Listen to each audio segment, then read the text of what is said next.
or brine solution is there, right?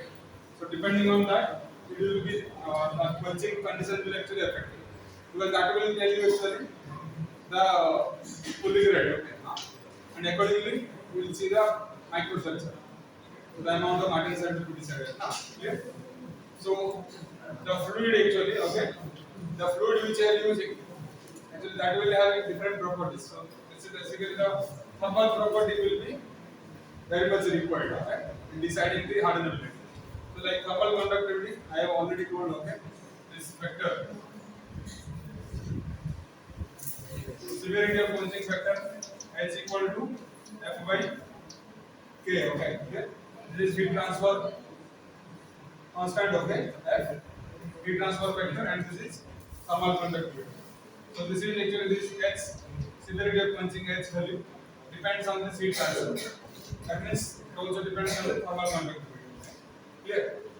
So you can see the thermal conductivity of the fluid, specific heat of the fluid, and heat of evaporation of the fluid. So all this actually affect, because heat of evaporation, why it is important here? Because you, when you deep the actually metal or the specimen inside the fluid, immediately there will be the on the contact on the interface there will be a small interface of bubbles, gas bubbles will form. Clear?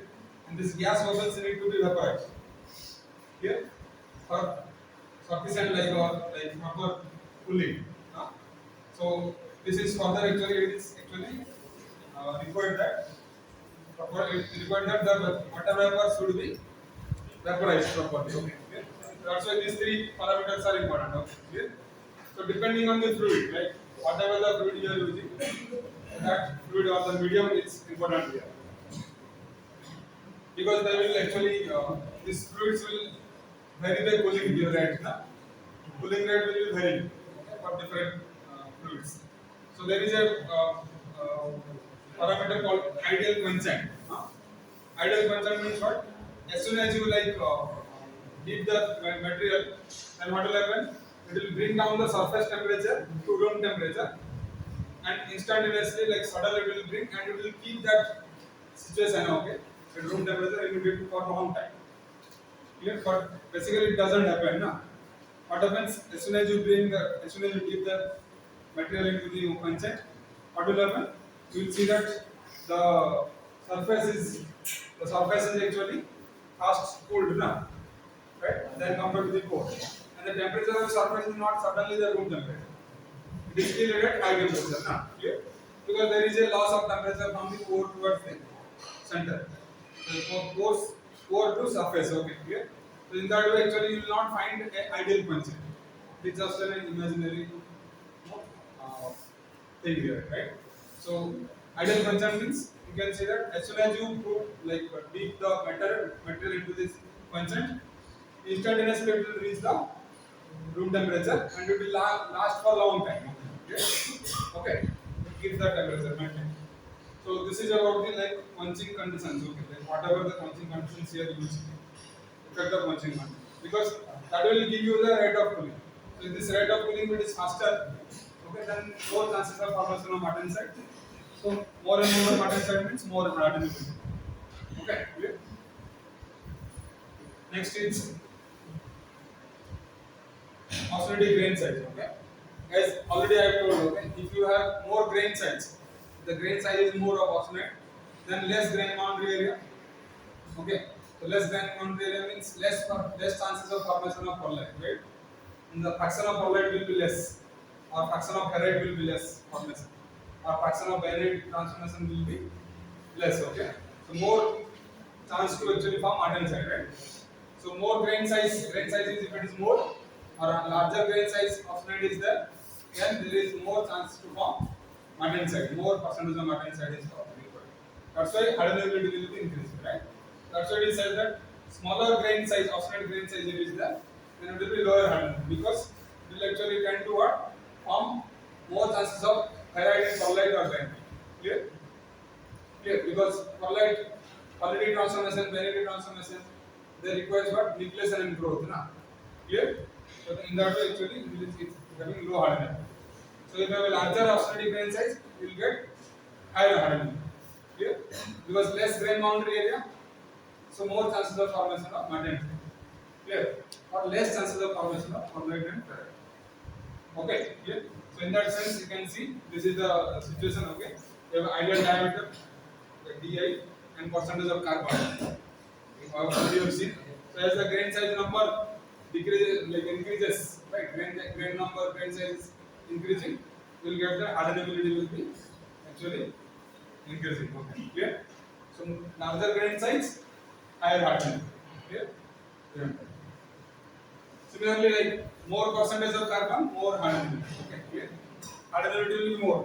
You have more percentage of carbon. So percentage of carbon, you can see this. So generally the carbon is the primary hardening agent, na, in steel. The rest part is the secondary hardening of the, like, or you can say the alloy elements. So here, but primary hardening comes from the presence of carbon. Clear? So this carbon, if you carefully see, you can see this. This is 0.2, 0.28% carbon. Okay. You can see this 8620. Written, okay. Then 8630. Then 8640. Then 8660. Okay. So this last two digits tells about percentage of carbon. Okay. This is 0.2% carbon. Similarly here, it is 0.3% carbon. Okay. This is 0.4% carbon. This is 0.6% carbon.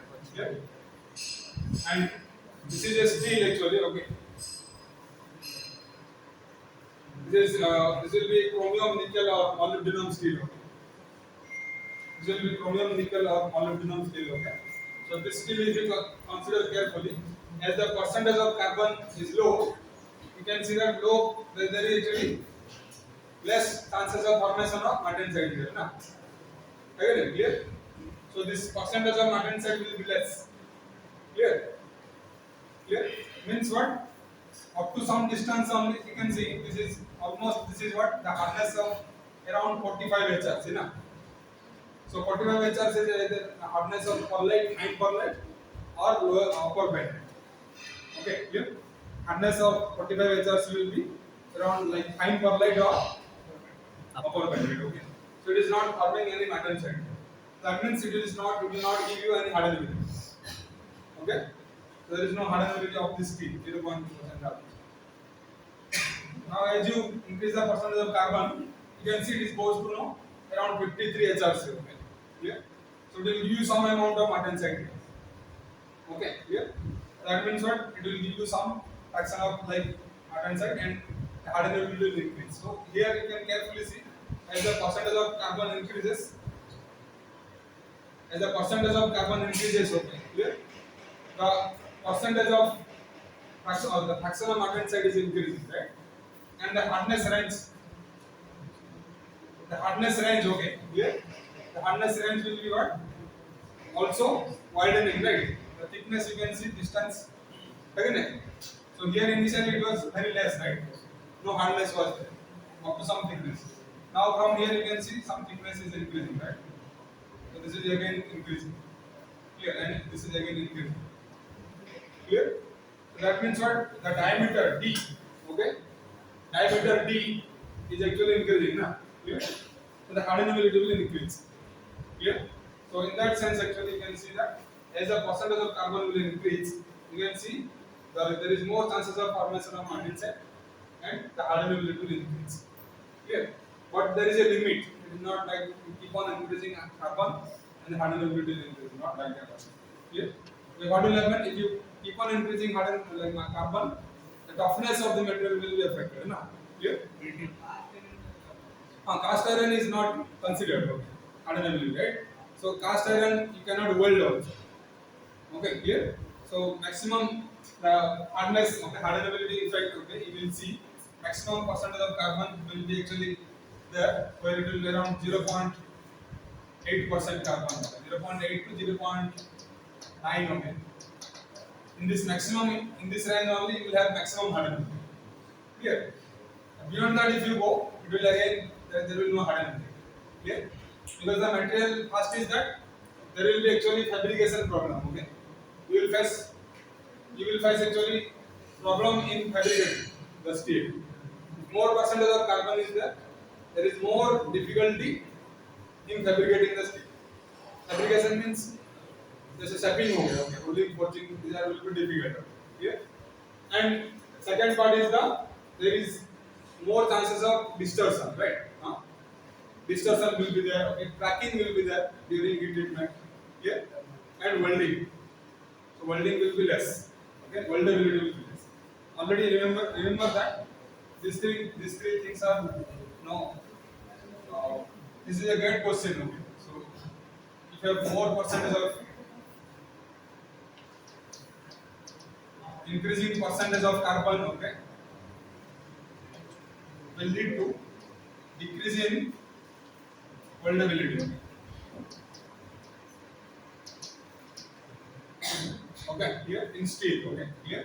Similarly, there will be increase in hardenability.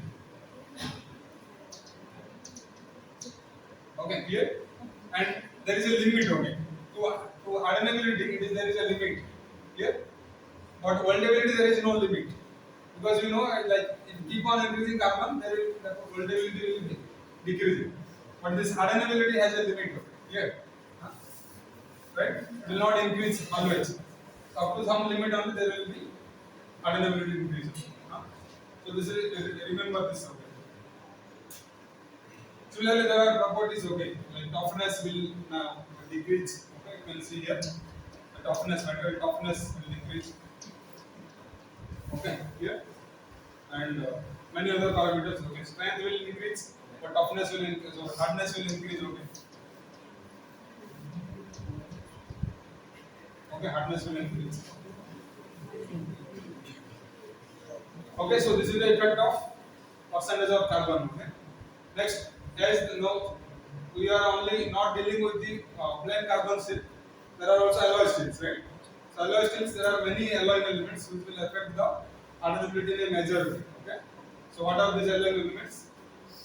Like manganese, molybdenum, chromium, okay, then nickel, silicon, okay, they are the prominent. So out of these,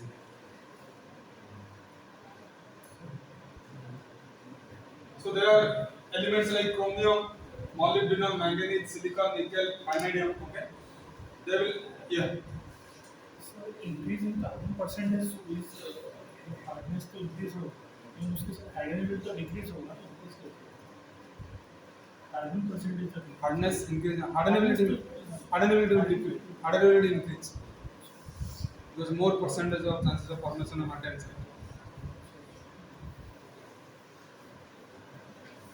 So, like if you want to see carefully, like almost like all the elements, okay, right? It will increase the hardenability. Here, because what does they do? By adding, like if you carefully see this, okay, by adding elements like chromium, moly, tungsten, nickel, what happens? That T.V.Rajan shifts towards right. No, it will shift towards right. So as soon as it shifts towards right, what will happen? You can have a the ease of formation of martensite is now good actually, right? So here actually what you do, for example, this is the transformation temperature, okay, the oscillating temperature. So from here you cool it, okay. So with this faster cooling rate, you are getting martensite. Now the utility diagram shifts towards this, okay, the C curve. So here you will get in this at this cooling rate, like with a very ease, okay, very easily you will get this martensite, okay. Clear? So in that way the hardenability will increase. Clear? And by the way, as like you can see this, as it is actually shifting towards right, the rate of formation of pearlite and ferrite is decreasing. Now, clear? It taking more time. Clear? Here it is in less time. Clear? That's why you will see that this chromium, moly, tungsten, okay, nickel, silicon, manganese, they will have this effect. Okay. So as you increase the alloy element, your hardenability will increase. Okay. Means there is more chances of formation of martensite. Clear? Okay, clear?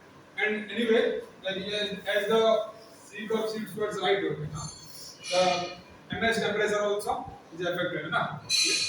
What happens to MS temperature? Martensite start temperature क्या होगा? If it is the along element is added, what happens to MS temperature? Okay, it will decrease. Okay, clear? It will decrease. Okay, clear? Now, if you carefully see, there are some along elements which will not affected. This MS temperature will not affect, but they are added in very minute values, concentration. Clear? We will see that in later steps. So, in this case, okay, in the along element, yes. So, out of all these, okay, chromium, moly, manganese, silicon, nickel, and vanadium, these three are very prominent. Okay, chromium, moly, and manganese. Okay, clear? This chromium, moly, and manganese are very important. Clear? They affect very like effective. Similarly, boron also can have a very good effect on hardenability. So when you add boron, okay, in general, okay, boron is added to steel, okay, only for one purpose, okay, single purpose, that is to increase the hardenability. Okay, clear? So boron can be added to increase particularly to have good hardenability in steel. Clear? और उसमें कितना चाहिए? How much boron is required? It's very less, okay, 0.005%, which is very less. Clear? Very little amount of boron can give you very good hardenability. Clear? So it says that no, whenever like you have deoxidized low carbon steels are there. So boron has a particular large effect when it's added to a fully deoxidized low carbon steel. Okay, because low carbon steel is what they will have less hardenability. Na? Clear? Just now we saw low carbon steels will have less hardenability. So if you want to improve hardenability of a low carbon steel, then you have to start 0.001% of boron into that. So you can get the desired hardenability. Clear? So because boron actually what it does is goes into the actually it forms some kinds of carbides. Okay, it goes into the grain boundaries here and it restricts the formation of chloride and ferrite. Okay, it actually gives the pathway for the transformation of matters. Here, as it is a it's a interstitial atom na. Boron is an interstitial atom. So it will promote the density transformation like carbon. Okay, carbon, nitrogen, they also promote density transformation. Boron also will promote density transformation. Okay, clear? So the most economical way of increasing hardenability in plain carbon is to increase the manganese content. So you can add boron. Boron is very costly actually. Okay, that's why it is very less is given here. But if you want to increase the hardenability of plain carbon steels, that to low carbon steels, then you can also control by adding manganese. Okay, manganese also have a very good effect. Okay? But when you add manganese, remember that your sulfur content should be very less.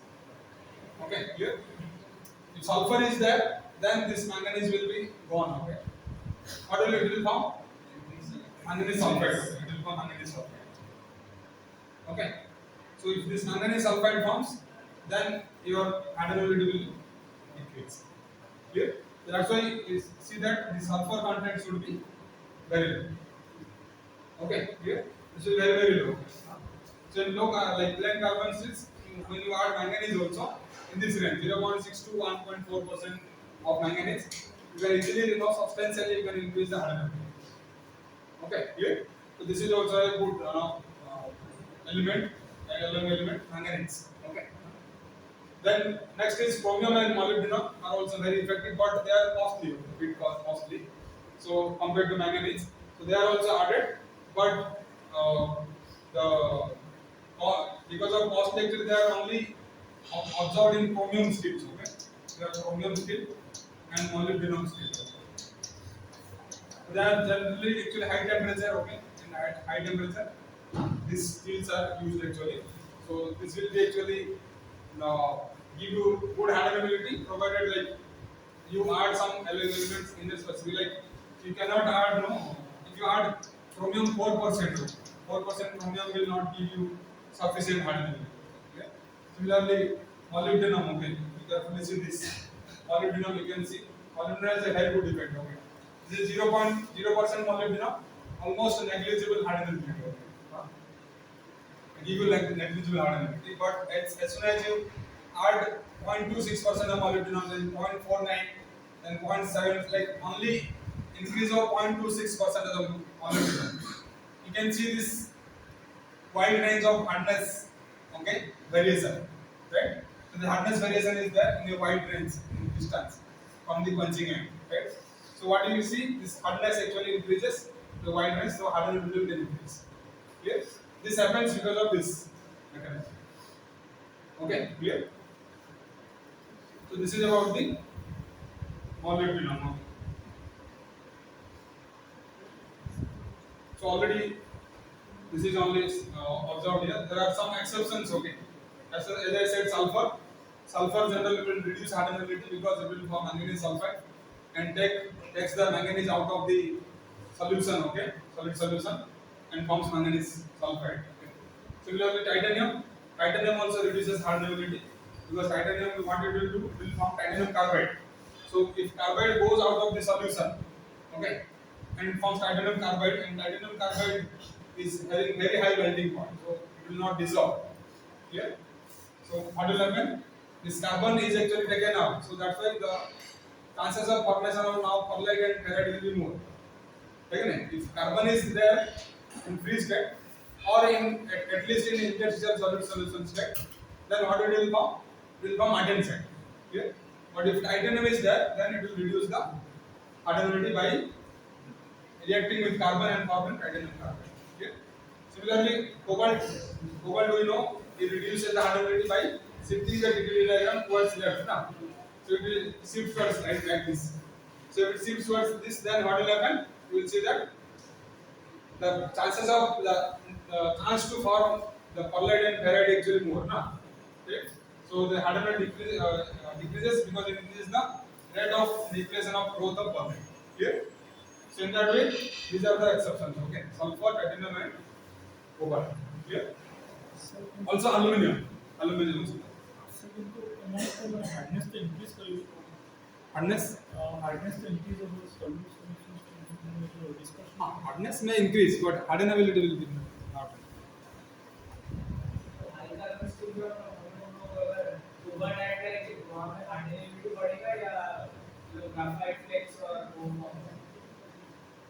High carbon steel. High carbon steel, if you add cobalt, hardenability will decrease because cobalt effect will be more.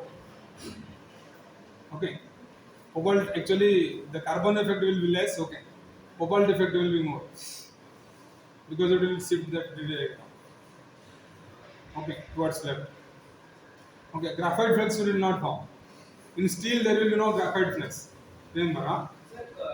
Over add करने से तो neither ये graphite flex form होता है और ये precipitate form नहीं करता है ग्राफाइट की ड्रॉप फॉर्म नहीं करता है तो वहाँ पे हार्डनिंग बढ़ना चाहिए. नहीं. Cobalt, what it will do? Cobalt, if you add, it will shift towards the diagram towards left. Okay, towards the temperature curve. Okay. So how the hardenability will increase? So it will retard the formation of martensite, na? So remember, see, in steel you don't find the graphite flux. Okay. In cast iron only you will find graphites. Okay. Clear? In cast iron. So ये decide कैसे करें कि मतलब degree diagram left shift हो जाएगा एक element को बता सकते हैं एक अगर मान लीजिए फॉरवर्ड भी और नेगेटिव भी इसमें पता कैसे चलेगा कि राइट शिफ्ट होगा कि So you have to see the hit and trial method in that. Okay. Right. So you can vary the percentage of these elements. Clear? There is a limit. हर एक composition के लिए एक degree diagram. Yeah. For every alloy there is a TTT. Again, for every alloy there is an TTT diagram. Clear? Yes. Okay.